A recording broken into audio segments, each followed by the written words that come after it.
ये विश्व अगर आज दारुल इस्लाम नहीं बना है तो वो हम हिंदुओं के पूर्वजों के कारण। अरब इतिहासकार बालाधुरी लिखता है, हमें सर छुपाने की जगह नहीं मिली हिंदुओं के क्रोध से, ढूंढ ढूंढ के मारा हिंदुओं ने हमें ये पढ़ाया जाता है हमेशा कि भारत का पहला स्वतंत्रता संग्राम ब्रिटिशर्स के खिलाफ 1857 में हुआ। उसके पहले नहीं बताते हैं कि जो अफगानी, तुर्की और अरबी आक्रमणकारी आए थे उनके खिलाफ हमारा प्रथम स्वतंत्रता संग्राम कब हुआ। 1857 अगर पहला स्वतंत्रता संग्राम था तो तुम इतने निर्लज्जता से कम ये तो मत बोला करो कि ये भारत 5000 साल पुरानी सभ्यता है। कोई डच या फ्रेंच या जर्मन होते ना, पता लग जाता इन गांधी जी को, इनकी धोती का झंडा बना देते हो। असली शत्रु को छुपाने के लिए एक झूठा शत्रु खड़ा किया गया। अंग्रेज आपका शत्रु नहीं है भाई। तुम आज अगर ऐसी की तैसी करा के क्यों जाते हो इंग्लैंड, अपने बच्चों को क्यों भेजते हो। भारत एक खोज पंडित नेहरू की डिस्कवरी ऑफ इंडिया पर आधारित है। ये पंडित नेहरू जी को ऐसा झूठा इतिहास किसने सिखाया। भारत एक खोज पर तो अभी चर्चा कर लेंगे, बाबर कितना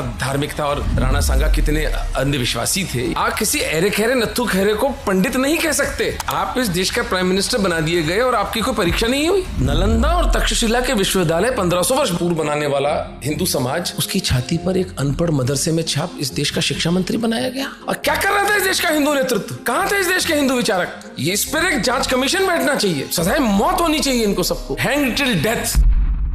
ये लड़ाइयाँ धार्मिक थी या सेक्युलर थी। धार्मिक नहीं था तो फिर हमारे मंदिर क्यों नष्ट कर रहे थे भाई। जिनको तुम सेक्युलर बता रहे हो वो खुद कह रहे हैं कि हम सेक्युलर नहीं है, वो खुद कह रहे हैं हम इस देश को इस्लामाइज करने आए हैं, पर आपको लड़ना नहीं है तो आप क्या कहेंगे, नहीं एक्चुअली ये सेक्युलर है। हिंदू राजा जो बताया जाता है ना कि पहाड़ी चूहे थे, छिपके बैठते थे, आपस में लड़ लेते थे, कमजोर थे। किसी राजपूत राजा ने इस्लाम स्वीकार किया क्या, प्रपंच रचे गए, क्योंकि असल बात छुपानी थी। तुम्हारी गर्दनें भी काट रहे हैं, तुम्हारी बेटियों की इज्जतें भी लूट रहे हैं, हमारे जैसे ही है। आपको लड़ना है नहीं, मोदी जी बचाएंगे आपकी बेटी को। मेरे लिए तो भैया 26 मई 2014 स्वतंत्रता दिवस है, जिस दिन नरेंद्र दामोदर दास मोदी ने प्राइम मिनिस्टरशिप की शपथ ली थी। एक अभी नए राम पुन्यानी काफी फेमस हो रहे हैं। विक्रम संपत इनको चैलेंज कर रहे हैं, श्रीमती मीनाक्षी जैन कर रही हैं, आवाज मलदियार कर रहे हैं। कोई आ रहा है चैलेंज एक्सेप्ट करने के लिए। मैं तो अपने मंच पे भी बुलाता हूँ, ईमेल भी करता हूँ कि आप आइए, हम क्योंकि मेरा ये नहीं आएंगे भाई, इनको पता है इनके कपड़े उतर जाएंगे।